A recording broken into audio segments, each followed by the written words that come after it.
All right, good evening and welcome to SAFC Fan TV and another edition of Thursday Night Live. I'm really sorry. We are late today, so please forgive us for that. But bad weather conditions outside. We got deep snow where we are, and it just delayed us slightly, so sorry about that. Tonight as well, we've got a bit of a change because there's just the four of us. It's nice and cozy. So tonight with myself, we have Conrad Lee, we have Michael Bowers, and joining us, Jack Dodds. Hello, lads. How are you doing? All right. You? All right.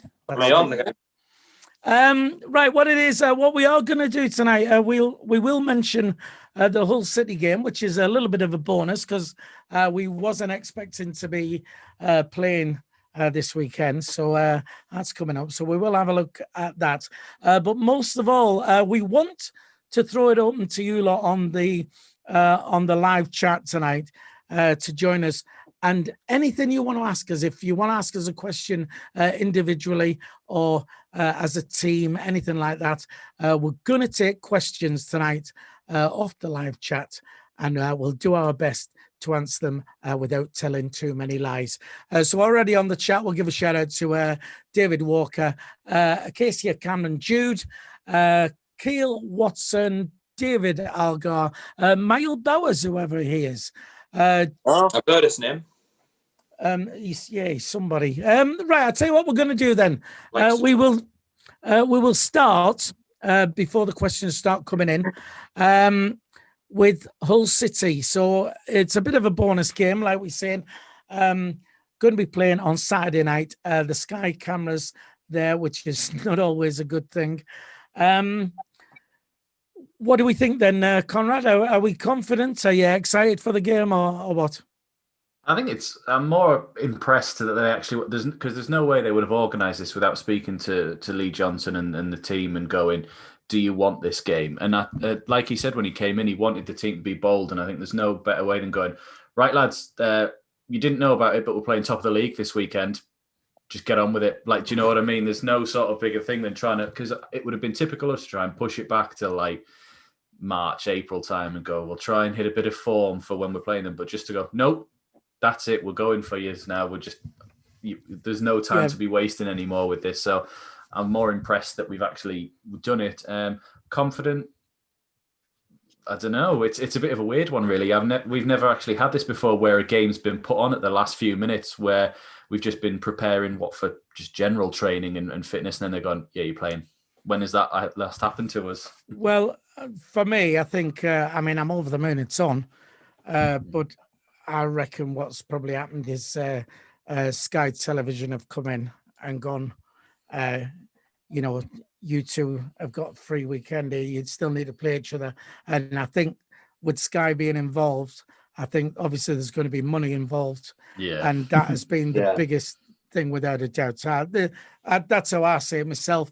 Jack, what do you think? I think you're exactly right about the money thing. I seen a tweet earlier that said, reportedly we were getting £30,000 for being shown. Hull getting 10,000. Obviously, January window now. With no fans in, we'll probably take any opportunity. We'll kind of get a bit of money in, so maybe that's why it went ahead.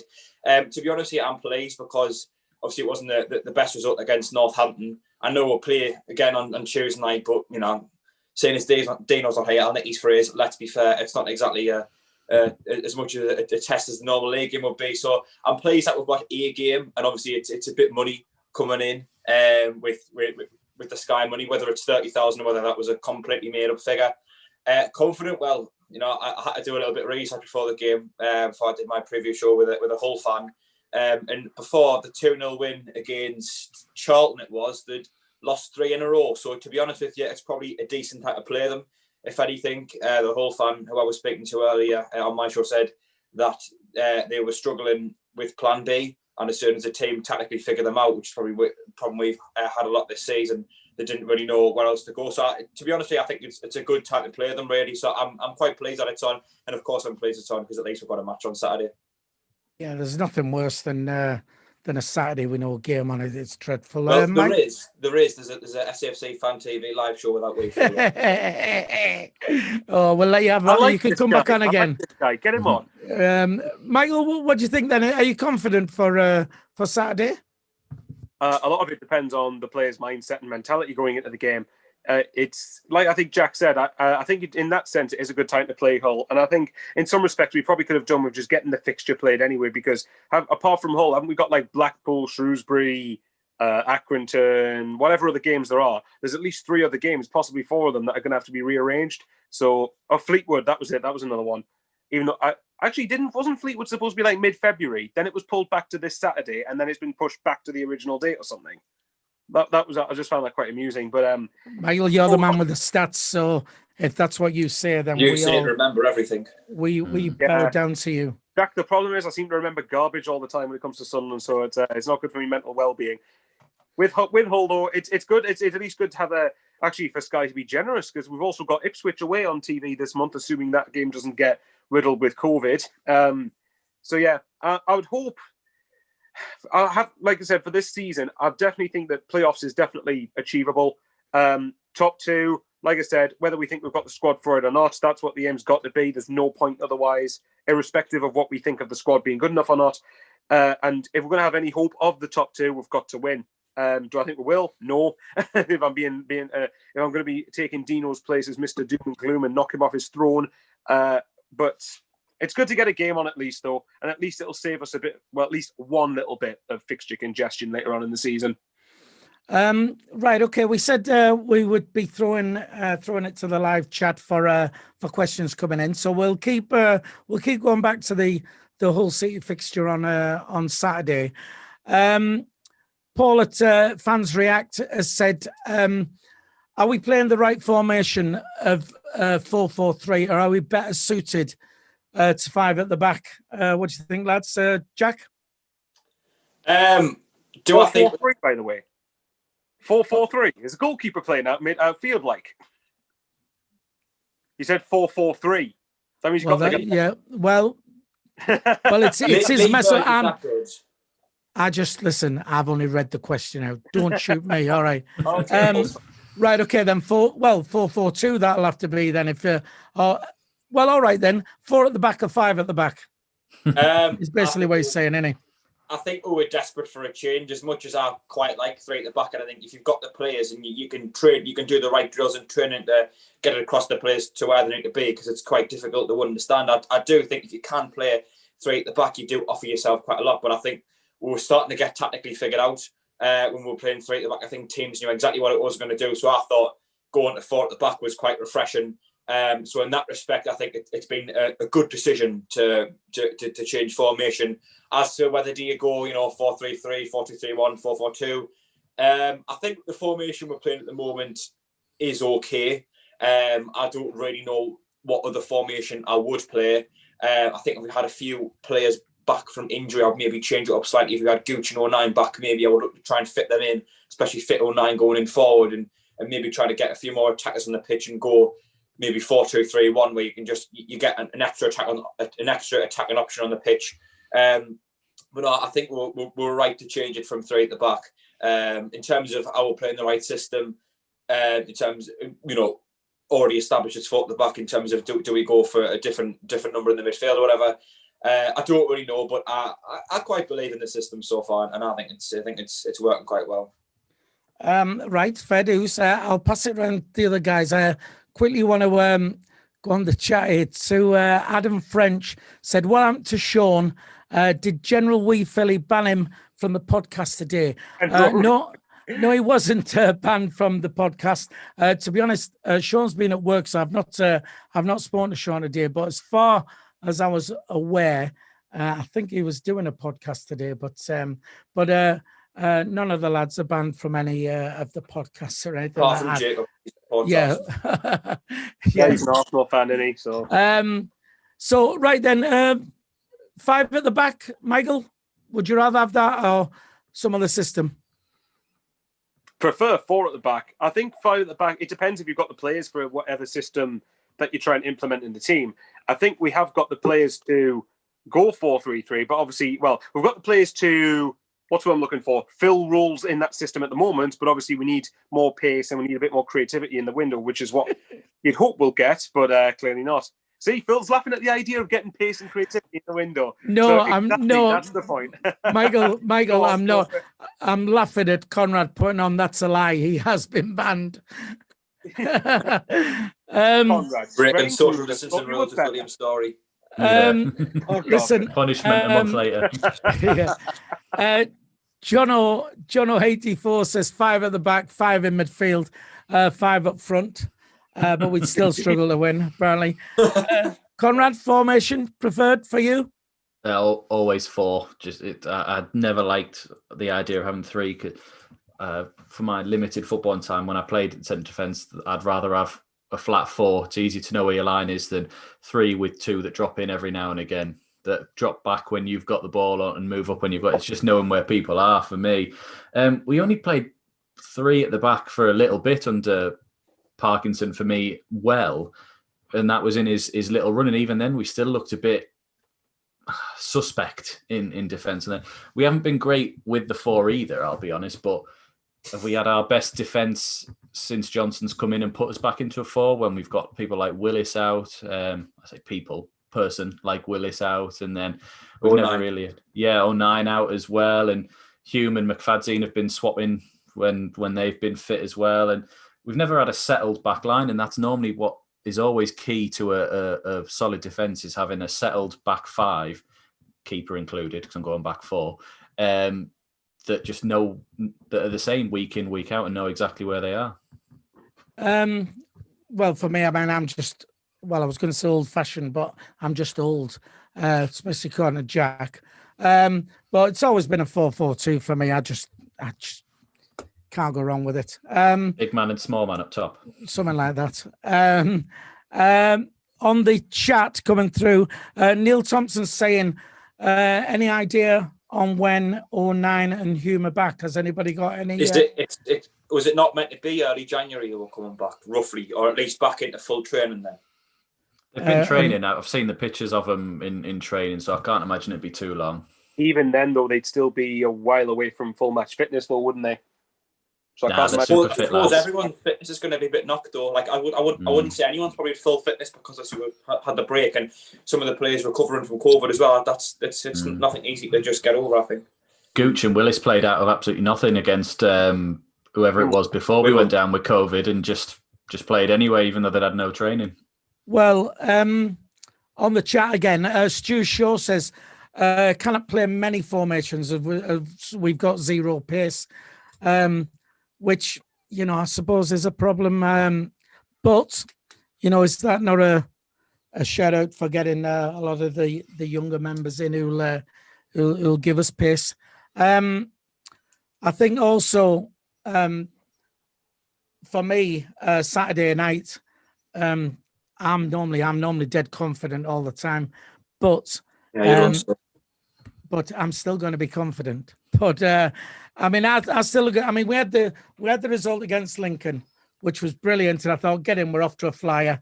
And then, of course, Wimbledon. I don't count the Wimbledon thing because it should have been called off, and there was all the changes and what have you. And then Northampton. I think Northampton we were just rubbish. We just didn't. We were bad. Yeah, but it was just one of them. No creativity. It's just one of them things where it's like you can play the same team 2 weeks running, the same team, same formation, and 1 week you can be absolutely brilliant, and the next week they can't even pass the ball. So I just went past that as well. What was it? Crystal Palace away, we won 4-0. Then the same team played Southampton at home the next weekend and were 4-0 down at half time. Yeah. And it's the exact same team. It's just I think Northampton were just one of those games, and whether it was an effect of the COVID thing or whatever, but I'd like to think now they've shaken that off, and we now get back into stride. Because if we can beat Hull, it'll be a massive boost for us. They are only, where are they? The second place, aren't they, on 37 points from 19 games? Have they not got a game in hand as well on Lincoln? Well, possibly, but we've got a game in hand over them.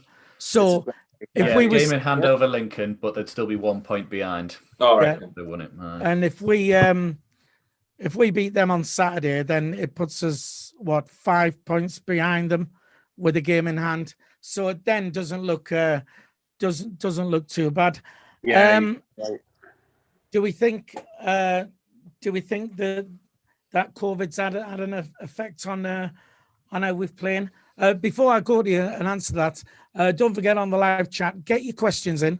If you want to ask any one of us personally, or you want to ask us as a group, then please fire away and we'll do our best. The COVID situation, then, do you think it has affected us, or are people using it as an excuse? Michael? Well, obviously, we know what Sean thought of that on Sunday. It's a funny one because I was losing my cool quite a bit, as you probably saw on the live stream during the game, and I was amazed I didn't swear. I don't think I swore that much. If I did, then I certainly didn't. I think you did, Michael. I think you did. I was here. Oh, okay, then fine. Well, okay, I'll rephrase that. When I say swearing, I mean the F and C words and all the worst type heard of them. swear words. Definitely heard them. What are them like, Michael? See, I'm pretty sure Conrad's the king of telling lies tonight. Yeah.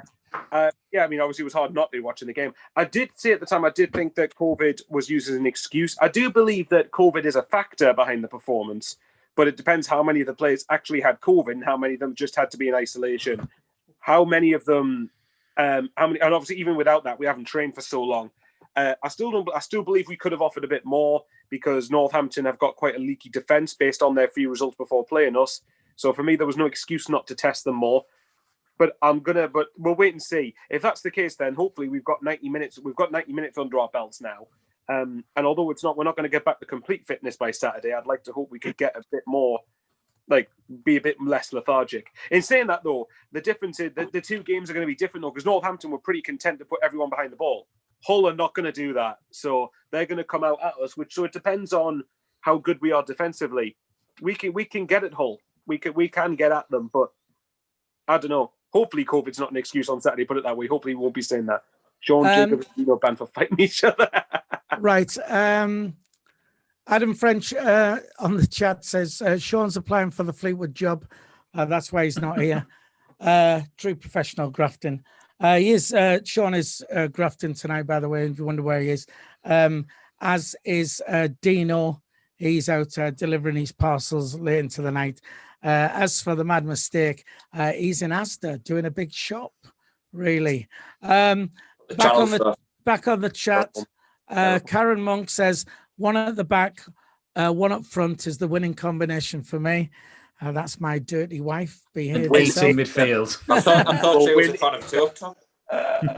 So Conrad, COVID, is it just an excuse, or do we think we've suffered because of it?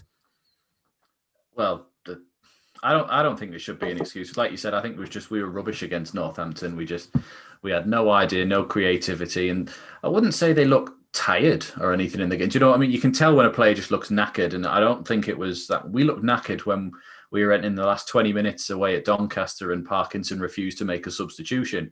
We didn't look knackered in that game. We just were void of any ideas of what to do. And like we've already said, the game against, I always forget, is it Wimbledon or MK Dons? The one that went ahead. Wimbledon. They're the same team anyway. Conrad. Sorry, your owner moved house. Wimbledon, MK Dons. I just like to try and create rivalries, and then I'll just be like, right, lads, I'll see you in a bit. I'm off back behind the camera. Says the person they've been banned from fighting each other. They have. Right. Yeah, it's not an excuse really for me. It's just one of those things that us and most teams so far are going to have to deal with as well. Didn't Hull have to have some games postponed? Maybe not themselves, but they've had games postponed for other teams doing that. Yeah, because I'm sure they were playing Peterborough and that one was off, and Accrington, and they were supposed to play Wigan this weekend, and that got called for the same reason. Everyone's pretty much in the same boat as each other on here, so they're still picking up points, so it can't really be used as an excuse for us on here. But again, it all comes back down to what I keep saying to people is we're not out of it, and they've all still got to play each other, because what if we got Charlton and Accrington tomorrow, and then the week after we've got Lincoln versus Peterborough, and Fleetwood in there will have to play someone. They've missed a game. Hull have to play Peterborough as well. They're all playing each other as well, so we're not out of it by a long way.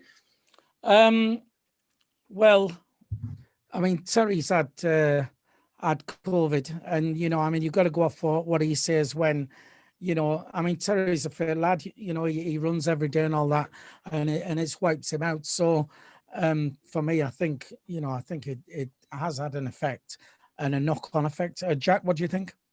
I mean, from what we know, the virus affects different people in different ways, and as much as you can say that they are professional athletes, they're human beings at the end of the day, and there was 13 of them reportedly tested positive. And with a lot of them didn't even actually get the full day's training back. I believe some of them, their isolation ended the day before the game, if not on the day of the game. I know a lot of them were back, I think, Boxing Day. But obviously they had different isolation periods. So some of them, might have only really had a day to get some training back in them. And we know that the virus can affect your lungs and your fitness. So of course that comes into it. And I don't think it's an excuse to say that, because it does significantly affect your fitness. And then you add that they haven't even been training as well, where even if it didn't affect you that badly, that long without going back without training, even if you just went 2 weeks without training anyway, that's still going to have an impact on you, and you are going to lose that half a yard of fitness. So I think it's definitely had a huge impact, and I don't think it's an excuse to say that potentially the reason we got a poor result genuinely could be put down to that. Yep, all right. Clayton Edwards has said on the chat, Michael, has your biology lesson been postponed due to COVID, mate? He's just wondering. Oh, no, it hasn't. But what happened in the biology lesson stays in it. All right, okay, there you go. Stephen J on the chat says, do you think Johnson will try 09 in midfield rather than defence? Anybody? Hopefully. Dude, I only ever saw him a couple of times in midfield in the first season, and he didn't sort of do out for me in midfield. I always, because I've seen him so much. I've seen him so much at right back now, and he does a solid job. Like, he was better at right back than our actual right back Adam Matthews was through the first season on there, and it's just, I got so used to him being there, and we depended on him, and he was so good at it. I don't want to check. I'm like, you're good there. That is where we need you at the moment here. Like, I don't want to start, because then who goes there? I know McLaughlin, actually, in fairness, I'll come back. McLaughlin's actually been really good this year and done that, but I never thought of him that much as a midfielder, but I only saw him like a handful of times. oh, I think Jack and CONRAD are going to fight each other here. Well, we'll come to you, Jack. I mean, I'm surprised. I'm shocked at that. But Jack, go on. I mean, CONRAD, you touched on it there. Conor McLaughlin's done very decent since Johnson came in. Sometimes I criticise him to say he slows the game down a little bit going forward, but he's been solid at right back since Johnson's came in. We've also got Dion Sanderson there. Wasn't being given much of a chance, but when he has played, is defensively fantastic, and moving the ball forward, he does look quite confident. I think he gave the ball away a few times against Northampton, but in all fairness, he was playing on the left hand side, not the right. That's going to have an impact. So I think we've definitely got options there at right back. So to say that 09 is our only option is I think he's our best option. No, easily, I'd say he's our best option at right back. Maybe he's our best option, but we've still got decent options there, and it's the question of I agree with that. Is it worth putting someone else there in order to put him forward? And that's what I would say, is because for me, although he didn't get much of a chance in centre midfield, we saw the best out of Luke O'Nien, in my opinion, when he played just off the shoulder of the striker. I recall MK on home. Please, tell me an example, because I don't remember any of this. To be fair, MK Dodds at home under Jack Ross, like last season, he was pretty good there. Yeah. He played against MK Dons at home, just off the shoulder of the striker. I can't remember who was playing up front.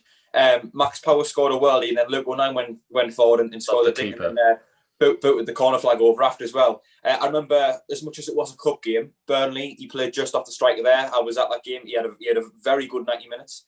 And I think that has been a few other times when he's played just off the striker and he's got a goal. If you look at his time at Wickham, he played predominantly as a number 10, and he was one of Wickham's most creative players and got some of the most goals. So I think he's definitely got something to offer us. And one of the things I think we've been struggling with this season, with, of course, is scoring goals, but also creativity. I think a bit energy going forward as well, a little bit lethargic going forward at times. So I think to say that Luke O'Nien can't offer us something going forward, or at least he doesn't have the potential to, I didn't say he couldn't. I just say we've seen him a handful of times, and I couldn't remember seeing them, and just being like, I don't know what he offers there that the others don't. But that's just from only saying I didn't even remember the MK Dons game.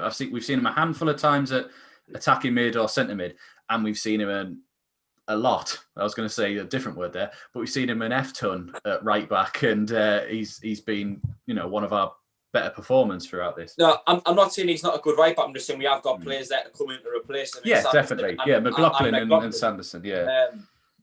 But as well, I say you look at his time at Wickham, and I think you look at the type of player he is, where he does have so much intensity and so much energy. He's a little bit like Honeyman, maybe a little bit better on the ball. And if you look at his time at Wickham, he had a knack of getting in the box at the right time and scoring a goal, as well as creating chances. He's got a fantastic jump on him, which we know. He wins plenty of headers for only a little lad. I think he's the exact type of player that we need in the attack, where he offers us something different, in a bit more pace, maybe a little bit more energy, where we just don't have that, and we're a bit lethargic going forward. So for me, I think it's a no-brainer when he does come back. I would absolutely love to see him put in either the number 10 role or as one of the three centre midfielders, or just off the striker if we go 4-4-2. Would you do like 4-2-3-1 with him? So he's the one behind the striker, and then you've still got like McGeady and Diamond and Maguire on. That would be. I would give that a go, 100%. See, to me, with 09 at right back, though, the things that Jack have said he's offered, I think he's offered at right back as well, though. I think he's offered pace. He went forward well. He created a lot from there. But I think for me, well, see, Jack, you say that though, but like for me, we've been used to seeing 09 at right back now. I think to an extent. That doesn't mean he's on his position though. No, but that's his main position though now, isn't it? Though. Not necessarily. It's only right back. So it's like for me, like put it this way, McLaughlin's done well for me this season, but I still don't think. I think consistently, if he proves us wrong, fair enough, he proves us wrong. But like last season, I haven't forgotten. Last season he was dreadful. He was atrocious. But so I just a lot of the time as well. You got to cover that in. Playing right. No, it's not even a positional thing though. A lot of the time, McLaughlin was letting easy crosses come in down his side and not stopping them. That's you don't whether it's right. That was last season though, and he's proven that he can do it differently. But again, so like if it's right wing back or right back, that shouldn't matter. You shouldn't be out of position to know to stop a cross. My point was going to be that yes, this season he's done well, and if he does do well, fair enough. Then maybe we could try 09 as centre back. I like Sanderson, to be fair. Actually, centre back. Not doing that again. Well, yeah, but my point is, I think McLaughlin is. If you were going to play a black three, for example, I don't have any issue with McLaughlin at a right centre back, for instance. Neither.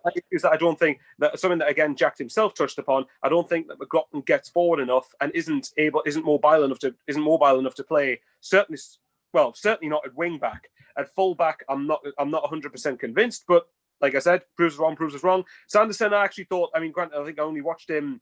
Has he only played like one game at right back for us, which was like Rochdale or something? I don't think he's had much of a chance. He played right centre back, I believe, in the three, and then obviously played left back against Northampton. I think he played in one of the Leeson.com games as well. Yeah, well, I mean, I've liked if you're going to play night out of right back, for me, it has to be for Sanderson. But if McLaughlin continues on this current form, you can't knock it. I just think for me, I've accepted. I see 09 as a right back now, and I think we should.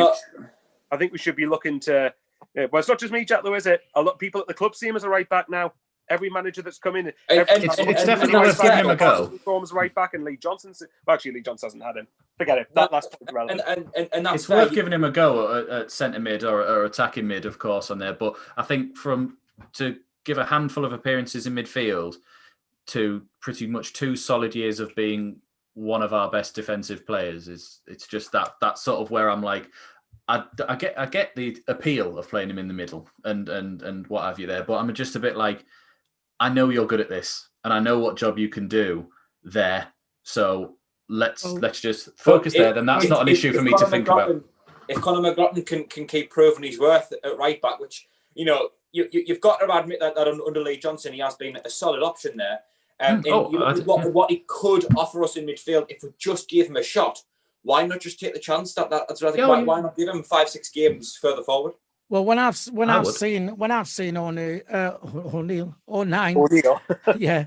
When you saw Martin O'Neill, midfield, I just I think he's been well all right, and I would love to see him up there in midfield. I want to quickly. You're clever then, Philly. I want to go quickly to the. We'll not like that, Conrad. To the chat. Canny Bag says, unless you've had COVID, you can't really have an opinion. on if I mean, it's that's just effective. a load so, of rubbish. So we're not allowed an opinion. I don't Anyway. really agree with that. To be honest. It's the same as saying, unless we're professional footballers, we can't have an opinion on it. Like, Yeah. no. Right. On the chat, though, there's something coming from Gary Talbot. Says season ticket paid for on Monday, but not from the club. What do we think? He's happy to pay it as long as it's used for next season's payment instead of putting it back into his bank. Now, is this this not that won't be an installment, will it? Because they all got done. I think it was the last one, didn't No, it? I think it's done in installments because I got my season ticket this season and there's been money coming out of it regularly. Right. Okay. Because, I mean, GS 1994 on Twitter says that to messaging back to Gary saying that he would just wait. The season ticket thing, the whole season ticket thing, is it's a funny one because had the pandemic hit, and I mean I've had a season ticket at the club since before Jack was born, and however that's not hard in all fairness. Yeah, however this season I didn't renew, and I didn't renew because I couldn't afford to renew, because for the first time sort of I can remember I was out of work and I didn't have any income coming in at all. So and I think I'd have been in normal circumstances where money hadn't been an issue. Even with the pandemic, I would have paid for my season ticket and kept it on, and probably seen it more as a try and help the club, if they're struggling through and what have you, and do it as a sort of loyalty thing. But at the end of the day, if my mortgage needs paying, or I can have a season ticket, then the mortgage has to be paid, and it's as simple as that. So, I mean, I still go back to this thing of what they should have done. Is they should have said anyone who pays their season ticket, their season card this season, whilst there's no games going on, you will become a VIP card or the gold card member or whatever. And what that would have done was, in future, any cup games, those gold members or VIP members would have got priority for all those sort of things, and that would have given people an incentive to pay for it rather than say they're not having my money. I don't know, Michael. Bill, to be honest though, how many times should Sunderland have used common sense and they never do? Well, it was just that you didn't. It's like when they were going, "Oh, can you pay us £400 for this thing, and what we'll give you in exchange is this thing worth 180." Yeah, that was just like, I'm not having that. Like that was just, I was like, no. If they'd have come out and said, like, look, we'd actually really appreciate it if you just keep your payments in. Hopefully this won't last too long, and as soon as we can get you back in, we'll do so, and you will be rewarded in some way. If they'd have just said that, I'd have probably gone, go on then, that's all right. It was just the blatantness of, can we just pocket 220 quid without actually any reason as to why and just don't ask about it. I was just like, no, you can't. I need that. A lot of things. I'll come to you in a sec, Jack. There, a lot of things they did was typical. Refunds 6 months after. Yeah, well, the refund from last season, right? How Burnley did it. Burnley said, if you want a refund, you can have a refund. However, if you would like to donate the money to our youth system, right, then that'll help the club to improve the younger players coming through and stuff like that. And I think if Sunderland had said that, then I think a massive high percentage of the fans would have gone, you know what, keep the money, put it into the youth system and do that. But the fact that they said nothing and what have you, and didn't offer that, it was weird. Would anyone have believed Donald if he'd have said that though? You'd be very hard pressed. Wouldn't it? Yeah, exactly. The thing is, like, they ran themselves into the corner with that one. It was just, it was absolutely disgrace. The way that they were just very condescending towards fans. Because remember that, yes, they're going through hard times because of the pandemic, but so it's like Phil just said, there, so is a lot of other fans. A lot of other fans have mortgages to pay, bills to pay, whatever else it is. You need to keep food on the table. It was just embarrassing the way they did it. The thing is, imagine if we'd have donated all that money to the youth system. Who knows? Ballymumba might still have been here. Let's just stretch that. Right, listen, Yeah. before we go to Jack, Scotland. on the chat, I want to give a shout out to Richie and Kieran, the Anglesey branch. So right down there, Wales way. Jack, you wanted in. Yeah, just to touch on what you said, Philly, really. I mean, I was more than happy to pay my season ticket when the offer came through. I mean, but I have absolutely no problem with anyone who decided not to. I mean, mine was significantly cheaper for obvious reasons, as I know you'll be Because you're still a band. biting to point out one of yous. And as well, with me not having as many outgoings as a lot of people. So I was more than happy to pay it. You know, I could completely understand it and get why other people don't. I don't hold it against them, but I was just thinking, if I pay my season ticket, there's a chance that if fans do get allowed back in, whether that's 1,000, 2,000, 200, 20,000, whatever, I might be at the front of the queue of getting in. That's why I decided to pay for mine. And of course, you know, at the very least, at least you get the live streams anyway. I'll be able to get the stream on Saturday night as well, despite me not having Sky. So I was more than happy to pay mine, but I completely get why other people don't.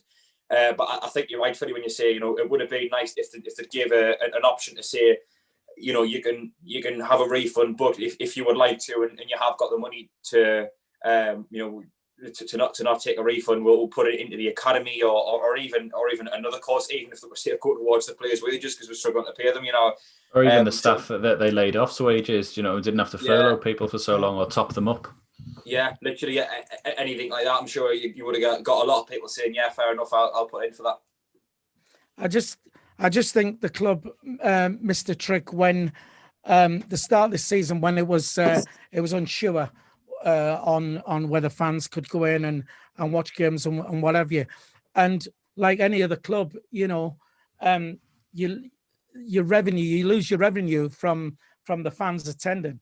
You know, it leaves a massive hole in your finances. And I just think by somebody just sitting down and thinking about it and saying, you know, as a Sunderland fan, as to be fair, any football fan likes to, you know, you speak to any football fan and say, oh, do you follow Southampton or whoever? Yeah, I'm a season ticket holder. I'm a season card holder. They love to say that to basically emphasize their loyalty and how much of a fan they are sort of that club. And I think if they'd have come up with this idea of this gold season card member, VIP member, I think a lot of people who could have afforded it would have jumped on it, and they could have, like I said, when it came to tickets for cup games, for away games, even whatever, then these people, because you were seen to help the club out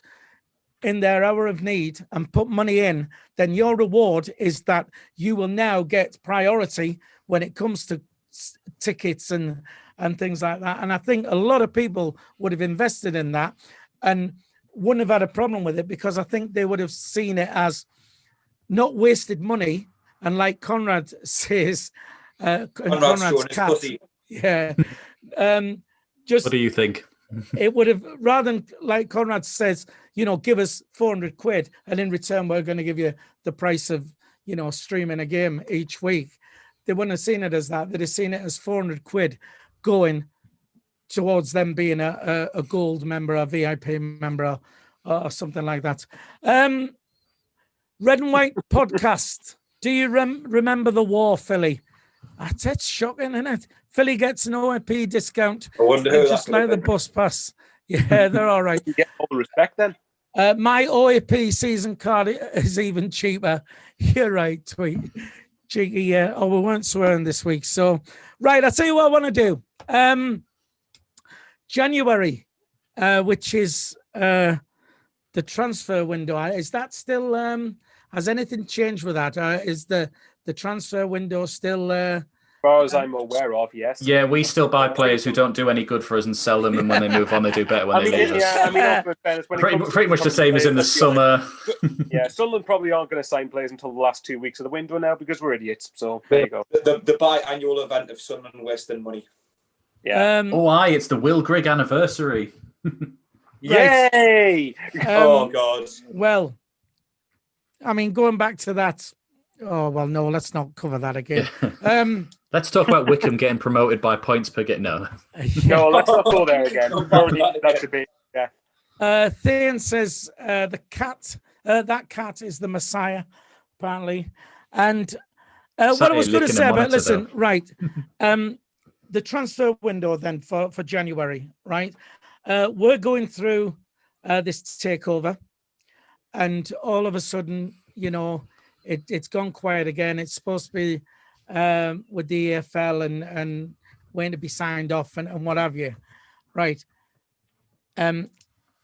Is this a smokescreen for not spending any money?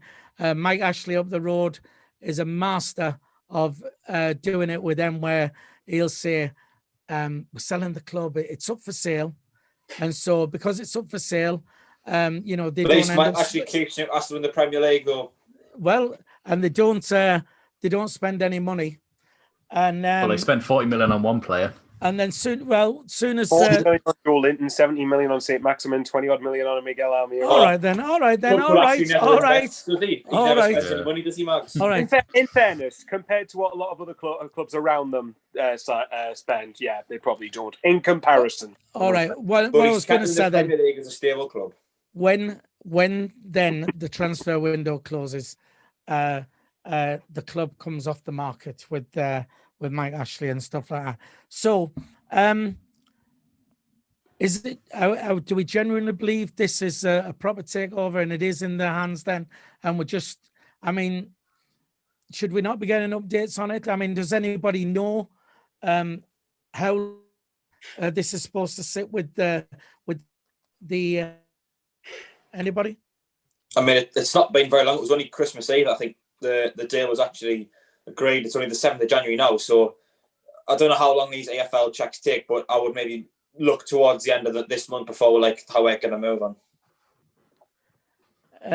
Right. So we still feel we're in that. I mean, do we think it's going to be done in time to buy any players, or do you think, regardless if it's been signed off, that Lee Johnson will be able to buy some players anyway? I think it'll be more like what we did under in the Championship, where, you know, when they were trying to offload Rodwell in January, and they were like bringing players in based on wages going out. So I've seen a few bits about some players leaving and maybe like little bits of other ones coming in, not like worldy signings even for this sort of level or anything, but like just sort of like for like. So it's one of those things where we'll make signings, but they're not actually used out of like a transfer fee or anything like that. There, you just swapped like for you, like got rid of Dobson and brought in 2 on his wages and cast offs. You get rid of Grigg, you bring in 12 players probably because of the money he's on. But you know, that sort of thing where it's just swapping the money around really, more so than someone's putting money in to buy players.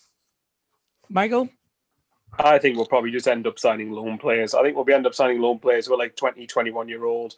Because we've got to remember the salary cap in all this as well, which we still have to watch what wages we spend. If we're going to be buying players permanently, then we're probably going to have to shift a bit of deadwood out.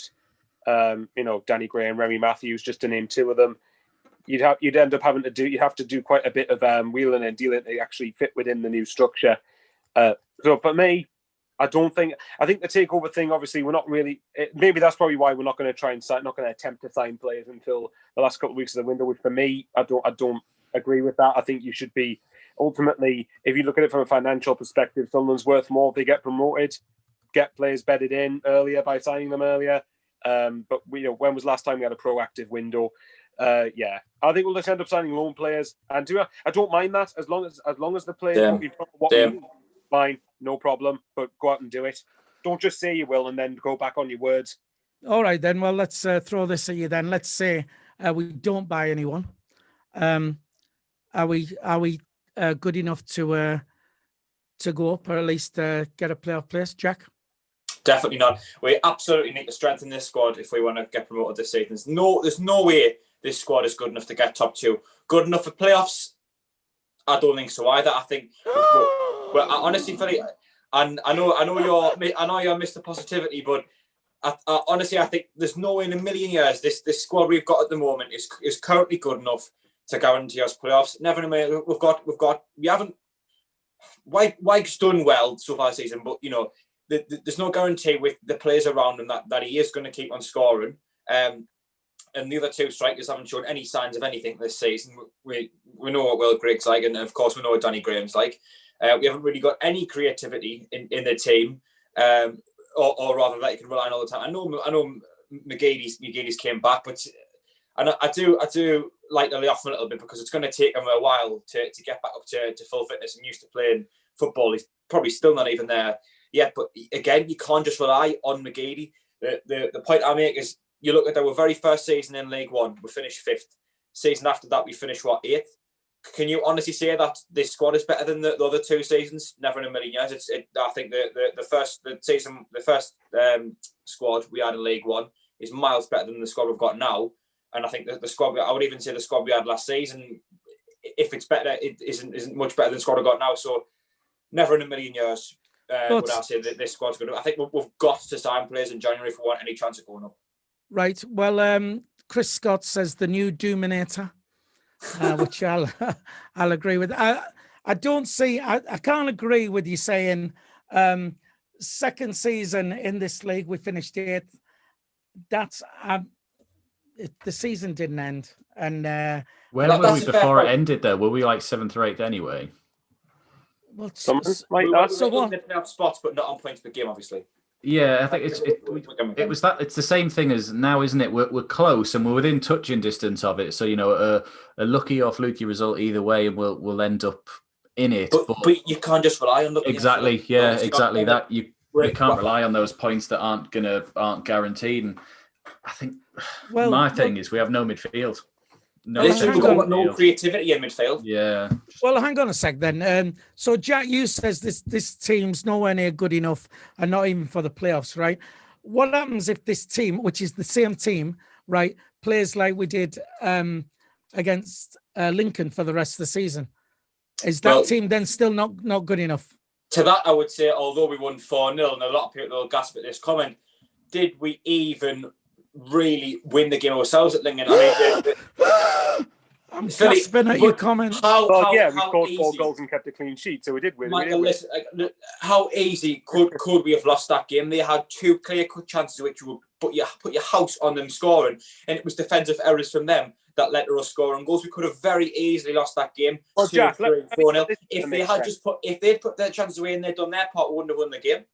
Okay, but let me put it this way then. The MK Dons game, if we put that chance Will Grigg City goes in, we don't lose the game.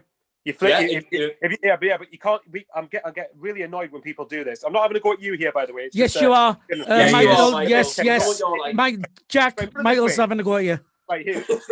Noises, right. There was a few months ago into the season. Sunderland won Peterborough 0. Performance was dreadful, but we won. Performance was dreadful. Charlton 0, Sunderland 0. Oh, the result was poor, but the performance was good, but the result was poor. It's completely contradicting narratives the way people look at games, and it's thanks, Conrad. Yeah, I've just seen his fight. But see, I'm telling you, he's like the Eddie Hearn of SAFC Fan TV. But yeah, leave it at. Yeah. Oh, go on. No, ex-Conrad. Yeah, that would be great, wouldn't it? I'd love one of them. I do agree it's ifs and buts in the Lincoln game. Well, I'll put it this way. The argument people would make at me, for example, the MK Dons game, but if Will Grigg scores that, we could probably go on to win the game, but we don't score it. So it's the exact same argument the other way around. Lincoln go to the chances, but they didn't take them. So it's like... All I'm saying is don't put that 4-0 win on a pedestal, because it could have very easily went the other way. If Lincoln had just... We're not talking about like if they'd done well. If they'd literally put 2 one-on-one chances away, which you would bet your house on them scoring either of them, then all of a sudden we are down for the rest of the game. We don't get the chances that we've got to score. Jack's right about that one result, because out of all of our games this season, that result is an anomaly. Like that's my point. That one is the odd one out. We played well. Like, don't get me wrong, we rode our luck out of the chances. That's the standard we should expect from this group of players, though. That is the standard they should be marked to, of course. The reason we won that game 4-0 is because we put the necessary application in to win the game. We haven't done that across. Like I said, look at the results against teams that really we should be beaten. And yeah, you can say it's disrespectful. I don't care. It's not. Bristol Rovers, Rochdale, MK Dons, Burton, Wigan, Northampton. Like, it's those results that cost you.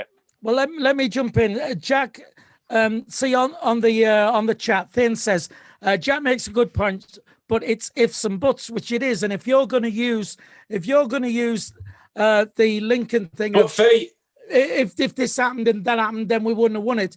Then you've also got to be able to use it the same way, like what Michael says.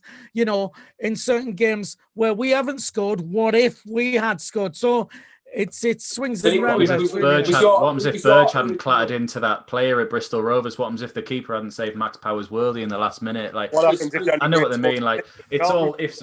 Yeah, like they didn't score. Like, and thank God for that, because Jack's right. I think if they'd have got one of them, we wouldn't have gone on to win 4-0. It would have completely rattled us, but they didn't.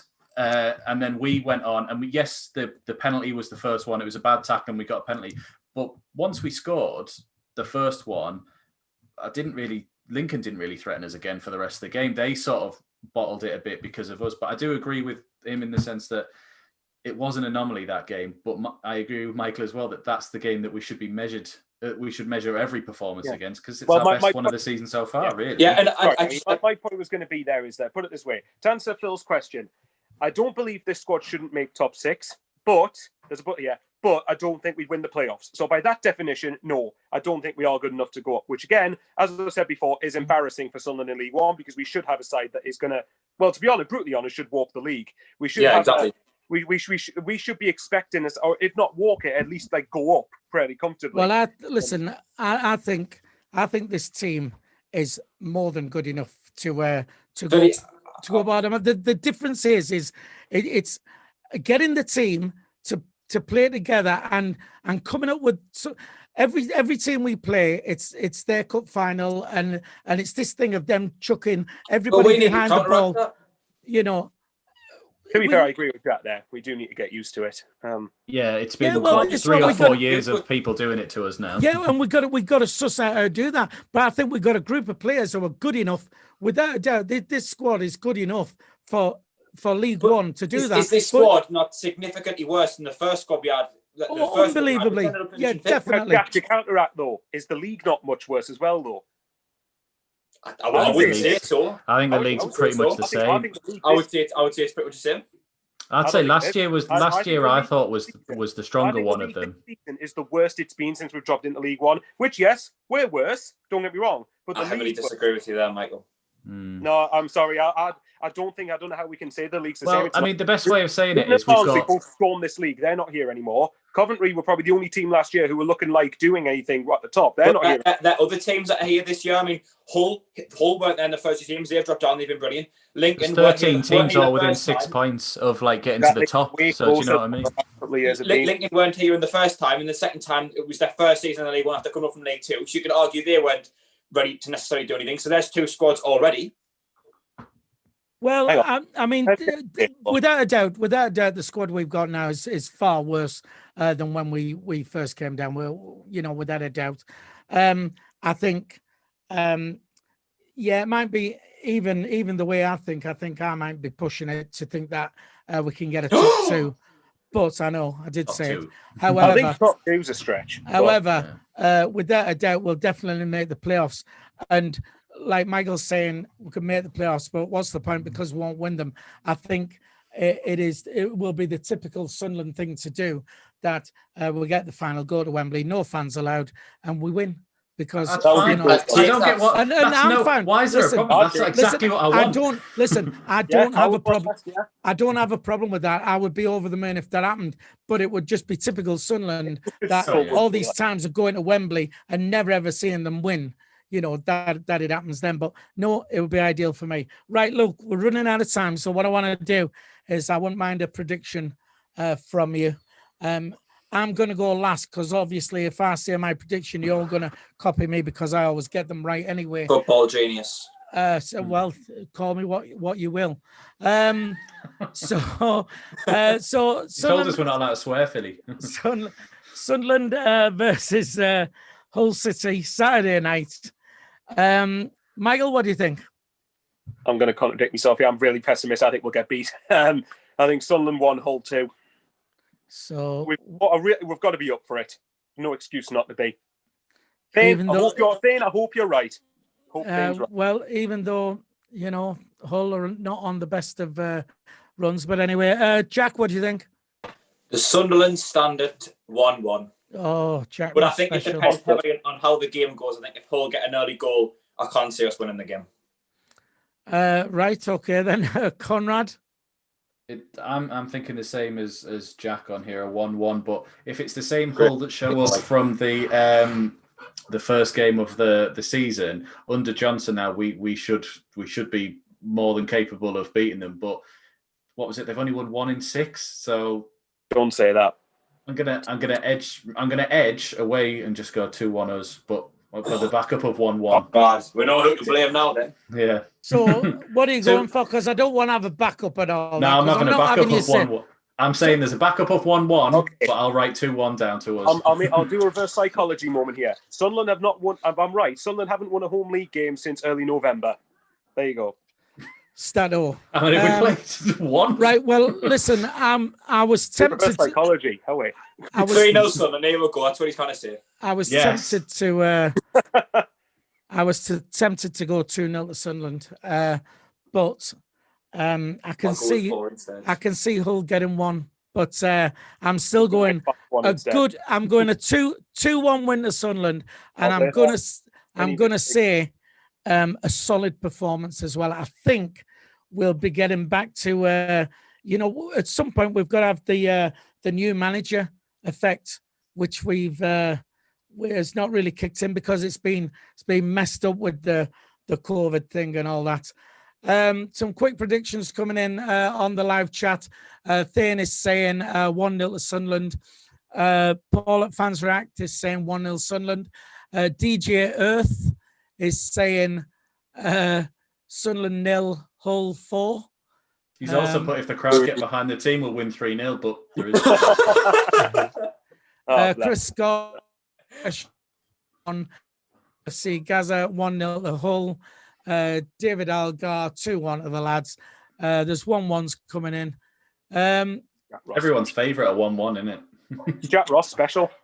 It's the Sunderland standard, man, not the Jack Ross special. We did it under Parkinson, we're doing it under Johnson. Oh, it's all well doing that in the Premier League, but in League One, have we? Right. Well, the casual observer says to me, get my pension on Hunneman scoring on Saturday. You should do that. When I get round to getting my pension, I don't think Hunneman will Have you still not be picked it playing. up for this week yet? No, not yet. Absolutely cheeky twats. Right. Excuse Oh, me. we nearly made it a full hour. We nearly made it. Swear jar. I know. Where's the swear jar, Conrad? There's me Right. quid. I'll stick me quid in. All right. You're banned as well as Sean, Jacob, and Dino now. Yeah. So Competition here. listen, thanks for tuning in, everybody. Hit the like button. Please subscribe if you haven't done so already. What does Sean say? It's absolutely free. It doesn't cost a penny. Subscribe to the channel. It's absolutely free. It doesn't cost a penny. Just cost a penny. Right. Doesn't cost a penny. It's absolutely free. T-shirt. I still maintain that. So please subscribe if you haven't already. Thanks for tuning in. We will be doing a live stream on Saturday night for the Hull game. So please tune into that if you can. I'm not fully aware who's doing it. Conrad, are you doing it? Michael? Yeah. Are you doing it? I'm on TV, so I can do that because you said you can't buy it on the site, didn't you say? Well, unless you've got the special season ticket. Yeah. Right. Well, yes. So, I'll just get it on Now TV. Yeah, and do that. Jack, will you still be up to watch it? Or will we have to go to bed? If I can, Philly, if I can say it's not a school night. I would normally be in bed now. It's not a school night. All right. So, it's not a school night on a Saturday. Right. Listen. Serious questions if Jack goes to bed early and we win and he's not watching the game. Right. Yeah. You have to be in bed for every Sunderland game from now on. Yeah. Listen. Thanks for watching. Anyway, a big thank you to Conrad. Thank you to Michael from myself, We Philly, and our special guest tonight from Jack Dodds. Give him a round of applause. And we'll see. Well, somebody will see you on Saturday night for the live. On my channel anymore, boys. I remember that. And Jack, do you want to give your channel a plug while you're on? Yeah, thank you, mate. Right, see you later. Bye, everyone. Sorry.